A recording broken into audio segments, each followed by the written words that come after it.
ऐं यूनिवर्सिटी मां गुल पटींदो पटींदो पटींदो बुक में गॾु करे अची मैडम खे ॾींदो। मैडम खे चवंदो मैडम हिते ॿियो केरु आहे कोन हिते। ॾाढी ख़ुशि थींदी चवंदी शरारती। ॾाढो सुठो वक़्तु यूनिवर्सिटी में गुज़रियो। हेठि कंधु हुनजो हुजे, हेॾां वञूं त वरी हेॾां मुंहुं करे, हेॾां वञूं त हेॾां मुंहुं करे। माना ॾिसो न हुनजे अंदरि में दर्द इहो थी वञो छो था। फैज़ अहमद फैज़ बि हिते आयो, ज़ाल चई सभई जेके इल्मी अदबी माण्हू हुआ चई सभई जो ॻाल्हि हिते मूं वटि चौधरी हनीफ हूंदो पंजाबी वॾो राइटर हुयो। उन असां वटि जॾहिं एमफिल में दाख़िला वरिती त उनजी 82 साल उमिरि हुई। अच्छा अच्छा। ऐं जॾहिं उन वरी 4 सालनि में एमफिल कई त उन 85 साल में असां वटि PhD में एडमिशन वरिती। 90 साल में उन PhD कई। ऐं हिन यूनिवर्सिटी जो वॾो असां वटि माना एज़ाज़ आहे। डॉक्टर गुलाम अली अलाना हिन जो वाइस चांसलर रहियो आहे यूनिवर्सिटी जो। अलाना साहिबु जेके सिंधी ॿोली जो वॾो साईं अमर जलील साहिबु जेके आहे न हिते डायरेक्टर IET रहो, हिकु ड्रामा TV प्रोड्यूसर जेके हूंदा आहिनि रेडियो ऐं TV जे हवाले सां आया थिया ॿार बचा असीं पैर पुञजी न असीं ठहिया गूंदर विसरिया सुखनि शाखूं मुकियूं। हाणे ॾिसां त पोइ मुक़ाबिलो आहे कोन। मुंहिंजो हिकिड़ो ख़्यालु आहे कंहिं ज़माने में चौधासी लतीफ़ साईं वीचारी पढ़ी पढ़ी थोरो असीं थोरा शाइद थी वियासीं अॼु। ऐं छो त इल्मु आहे न, इल्मु जो ॻाल्हि माण्हू ट्रांसफर थिए थो। सही ॻाल्हि आहे। मुंहिंजो ख़्यालु इहो आहे त आहे जंहिंजे आस जागी उथे जीअण जी। सुभाणे अलाह। माना माण्हू जी कंडीशन इहा आहे कि उहो जीअण नथो चाहे। आस ई माण्हू जी मरी वई आहे, ज़िंदगी में चाहत मरी वञे त माण्हू छाजे लाइ जीए। पर कॾहिं कॾहिं अहिड़ा माण्हू अची वेंदा आहिनि। सम्झां त तव्हां जहिड़ा माण्हू त पोइ असांखे त ईअं चवणो पवंदो न हाकुम त सागुरू मुंहिंजो यार आहे, मुल्लो मुंहिंजो यार आहे ऐं सभई महबूब आहिनि। न जीअण जी आस जागी थी पए। आहे जंहिंजी आस जागी थिए जीअण जी। वण टिण वठे वास जड़ थर जड़की पवे। सुभाणे अलाह। इहो ई आहे न हिकिड़ी नेचर। वण टिण वठे वास जड़ थर जड़की पवे। सॼो जेको जड़ थर माना आबादी सॼो समाज जेको आहे सो अची पवे। सो बाक़ी आउं सम्झां थो त अफ़लातून चयो त जेके माण्हू आलम आहिनि, अदीब आहिनि या शाइर आहिनि इहे अपर क्लास जा माण्हू आहिनि। हाणे त अपर क्लास जो माण्हू उहा नंढो आहे या ॾोकड़ आहे। ऐं उहो आलम जेको आहे उहो आउं सम्झां थो किथे किथे त मुंशी थी गुज़ारे थो। इन खां वधीक उनजी ॿी का रियायतूं आहिनि, सभु कुझु आहे। पर आउं सम्झां थो जेके बुनियादा ॿार जेके आहिनि उहो जिते बि हूंदा उते माना किरदारु निभाईंदा। बेशक। तव्हां यूनिवर्सिटी में हुओसीं 98 वारो ज़मानो, उन वक़्तु बि तव्हां मिलिया। जी साईं। उहा ई मुर्क आहे, उहा ई जेका महबूबी। ऐं अॼु खणी थोरो वज़न थोरो वधियो आहे। ऐं अॻे नौकर कोन हुआ, हाणे थोरी नौकिरी थी आहे पर सुठी नौकिरी। महिरबानी साईं महिरबानी। ऐं तव्हां हाकुम हाणे पंहिंजो तारीफ़ पाण कराईंदो ऐं कीअं जेको आहे सो जंहिं इदारे में रहे थो उनजो फंक्शन छा आहे, उन में असांजो नौजवान माण्हू सिंधी माण्हू कीअं उन मां फ़ाइदो वठे। महिरबानी साईं तव्हांजा लख थोरा। काफ़ी तव्हांजा ज़िंदगी जो हिकिड़ो सिलसिलो रहियो आहे पंहिंजो। 1998 जूं जेकी यादूं उन टाइम असां कराची यूनिवर्सिटी में पढ़ंदा हुआसीं ऐं तव्हां उन टाइम लतीफ़ चेयर में हूंदा हुओ। पंहिंजो कचरियूं बि थींदियूं हुयूं ऐं तव्हां खां असां फैज़याब बि वठंदा हुआसीं। पोइ उन खां साईं सिलसिलो ईअं जुड़ियो त उतां जॾहिं असां मास्टर्स करेसीं 2001 में पास आउट कईसीं त 2004 में मां हिते बतौर लेक्चरार अलामा इकबाल यूनिवर्सिटी में जॉइन कयो। तक़रीबन हुनखे 21 साल हले थो ई।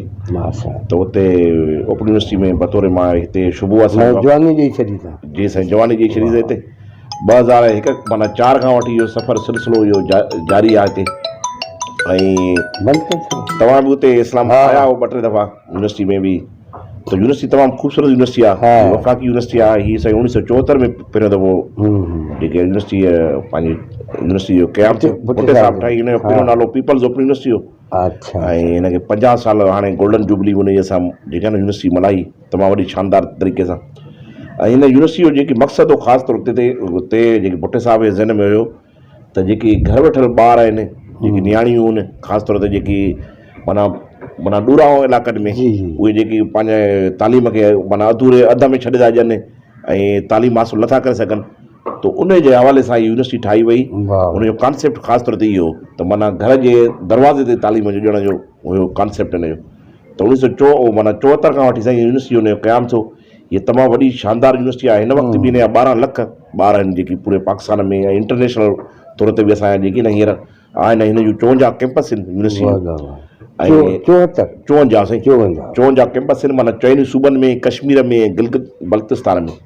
ऐं हिन यूनिवर्सिटी में साईं ख़ासि तौर ते जेकी हिते ॿोलियुनि जो शुबो आहे असांजे जंहिंमें मां आहियां पाकिस्तानी ॿोलियुनि जो शुबो ज़ुबानुनि जो शुबो उन में मेजर जेकी 6 ज़ुबानूं आहिनि जंहिंमें सिंधी पंजाबी पश्तो बलोची ऐं ब्रावी ऐं सराइकी ज़ुबानूं गिलगिती न साईं। उन में गिलगिती जॻह जेके असां वटि मास्टर्स MA थींदी आहे उन्हनि जे हवाले सां हिते पढ़ायो वेंदो आहे।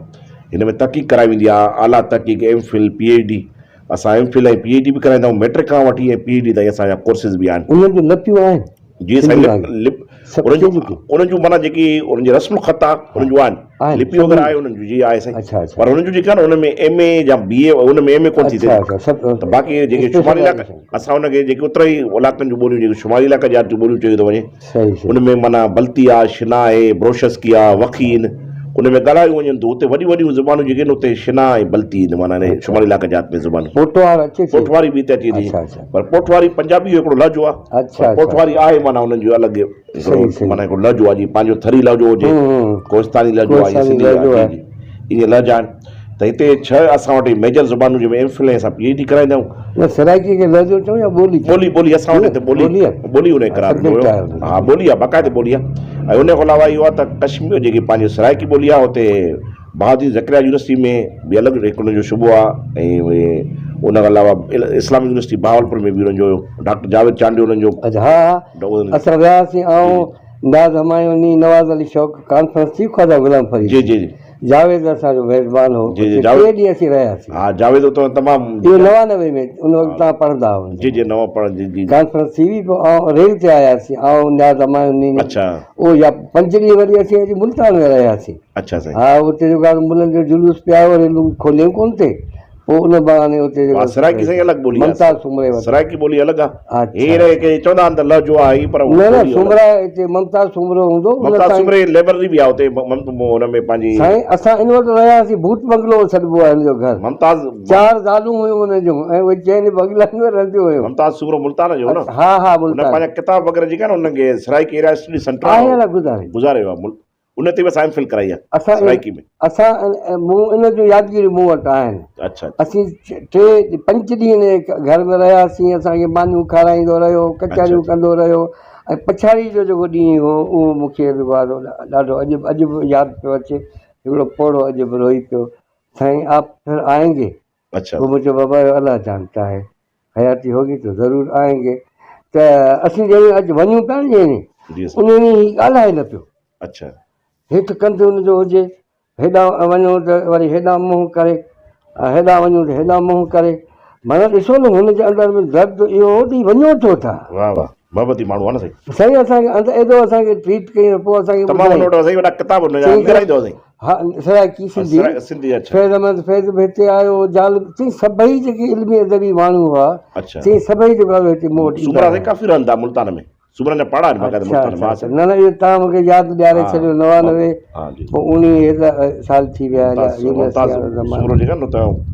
पोइ साईं हुते ॿियो जेकी अलामा इक़बाल यूनिवर्सिटी ख़ासि ख़ूबी आहे हिते जाने जी त हिन यूनिवर्सिटी में हला ॿुधो फ़ाइदा हिन यूनिवर्सिटी में साईं जेके फीस बि ॿियनि यूनिवर्सिटी खां घटि आहे ऐं हुन में माना घर वेठे जेके ख़ासि तौर ते नौजवान आहिनि नौकिरी में आहिनि उहे पंहिंजी तालीम अॻिते वधाइणु चाहिनि था त हिन यूनिवर्सिटी जे ज़रिए पंहिंजी तालीम खे अॻिते वधाईंदा धंधो कारोबार करे को नौकिरी करे को आहे पंहिंजो रोज़गार करे थो ऐं के नियाणियूं जेकी घर में छॾे थी हुजनि ख़ासि तौर ते जेके असांजी सिंधियूं नियाणियूं शादी थी थी वञे उहा घर में थी थी वञे त उहा बि सिस्टम में अची सघे थी का टीचर आहे स्कूल टीचर आहे उहा रेगुलर नथी वञी सघे यूनिवर्सिटी उहा हिन सिस्टम में अची पंहिंजी तालीम खे अॻिते वधाए सघे थी B.Ed करे M.Ed करे MA करे हाणे MA ख़तमु थी वई आहे हाणे BS वग़ैरह आहे त उन जे सिलसिले में यूनिवर्सिटी असां यूनिवर्सिटी में ठठे में कैंपस आहे कराची में कैंपस आहे रीजन ऑफिस आहिनि उन खां अलावा लारकाणे में आहे सखर में आहे माना सिंध में मुख़्तलिफ़ तक़रीबन 8-10 कैंपस आहिनि असांजूं मोरे में कैंपस आहे त उन जे हवाले सां सिंध जा माण्हू उन मां फैज़याब घणो खां घणो थी सघनि था। हुते जेके यूनिवर्सिटियूं उन खां वधीक जो कमु तव्हांजी जी यूनिवर्सिटी साईं कमु तमामु यूनिवर्सिटी जो हिन जो ख़ासि तौर ते ज़ारा नेटवर्क हो ऐं हिन यूनिवर्सिटी जो वॾो असां वटि माना एज़ाज़ आहे डॉक्टर गुलाम अली अलाना हिन जो वाइस चांसलर रहियो आहे यूनिवर्सिटी जो अलाना साहिबु जेके सिंधी ॿोली जो वॾो जेके अमर जलील बि रहियो के सेक्शन जो शायदि साईं अमर जलील साहिबु जेका न हिते डायरेक्टर IET रहियो इंफॉर्मेशन एजुकेशन टेक्नोलॉजी उनजो साईं डायरेक्टर रहियो ऐं असां वटि 11 महीना यूनिवर्सिटी हा जेके ड्रामा टीवी प्रोड्यूसर जेके हूंदा आहिनि रेडियो ऐं टीवी जे हवाले सां त काज़ी साहिबु जेका न 11 महीना काइम खां VC बि रहियो सिंध जो वॾो नालो अदब जो हवाले सां जी साईं ऐं हिन जो जेका न यूनिवर्सिटी में ख़ासि तव्हांजो मैसेज आउं चवां थो घणा माण्हू इंटर करे नौकिरी वठी वेही था रहनि जी साईं हाणे जेकॾहिं उहो घर वेठे लेक्चरार बि थी वञनि केतिरा हिन में थिया न तव्हां मां ॼाण पियो न जेकी सराइकी में हींअर सराइकी डिपार्टमेंट न सिंध में ई मैसेज हर घर वञणु खपे वञणु तव्हांजे मार्फत जो सभई जेके कॉलेज जा जेके कॉलेज जा लेक्चरार उहे तव्हां तालीम हासिल करे सघंदा आहियूं फिल कनि PhD कनि पंहिंजे अॻिते उन्हनि का माना मोकल जी ज़रूरत न आहे इहो शर्त हूंदो आहे ॿिनि यूनिवर्सिटी में त उन्हनि खे मोकल जी ज़रूरत हूंदी आहे माना स्टडी लीव जेके चवंदा आहियूं असां त हिननि खे का हिन जी ज़रूरत न आहे ऐं हिन सां यूनिवर्सिटी में रेगुलर हिते साइंस जा जेके क्लासिस हूंदा आहिनि माना जेके साइंस जा सब्जेक्ट जा रेगुलर क्लासिस थींदा आहिनि छाकाणि हुन में प्रैक्टिकल इन्वॉल्व हूंदो आहे त हुनजे लाइ हुनजे ज़रूरी आहे त हुनजो सेमिनार या कॉन्फ्रेंसूं या इहे शयूं सेमिनार कॉन्फ्रेंस साईं असां वटि थींदियूं रहंदियूं आहिनि हुन में असांजे जेकी पंहिंजो डिपार्टमेंट आहे उन बि तक़रीबन असां इंटरनेशनल नेशनल तमामु वॾा वॾियूं कॉन्फ्रेंस बि करायूं ऐं केतिरा ई सेमिनार कराया आहिनि असां शालतीम ते हर साल तक़रीबन प्रोग्राम हा मुनासिबत सां कराईंदा हुआसीं प्रोग्राम हाणे घणे वक़्त खां डिस्टर्ब थी वियो माना तक़रीबन साल खनि थियो आहे कोन करायो असां तव्हां ईंदो जॾहिं ॿीहर असां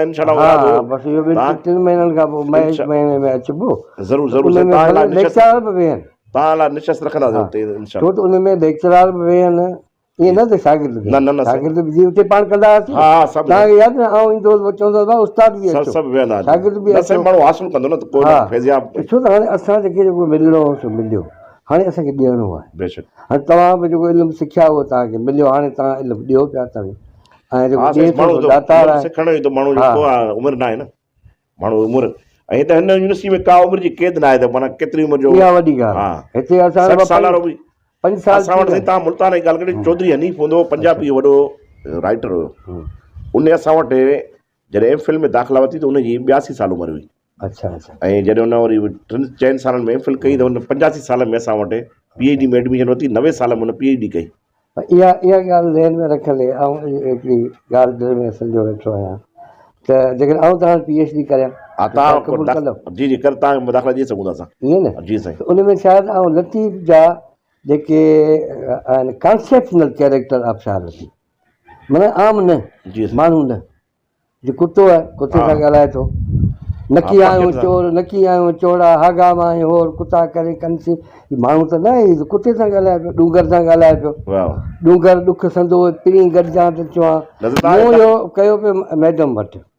उनखां अॻु में कादरी साहिब वटि मूंसां जेको आउं रहिजी कीअं वियुसि आउं सो जॾहिं बि जेको कादरी साहिब सां बहस कयां त मुंहिंजो साईं को मौज़ू ते बहस कयूं त आउं वरी तव्हां रजिस्टर थियां त जॾहिं आउं को सुवालु पुछां त चए अमर साहिबु अॼु हलूं था पोइ सुभाणे वरी ईंदासीं सुभाणे खे चई कंदासीं वरी मैडम आई मैडम खे मुंहिंजो मैडम मूं कहिड़ो ॾोह कयो को बि मूंखे क़बूलु नथो करे तव्हां कल वेलिंगटन डे हो कल्ह उन ते मूंखे यादि आयो त उते 14 जो ॾींहुं जीअं थींदो ऐं यूनिवर्सिटी मां गुल पटींदो बुक में गॾु करे अची मैडम खे ॾींदो मैडम खे चवंदो मैडम हिते ॿियो केरु आहे कोन हिते ॾाढी ख़ुशि थींदी चवंदी शरारती ॾाढो जेको सुठो वक़्तु यूनिवर्सिटी में गुज़रियो अॼु बि आउं चाहियां पियो यूनिवर्सिटी में हुजां पर आउं ओपन यूनिवर्सिटी में अची माना आउं जिते वियां थो उते लतीफ़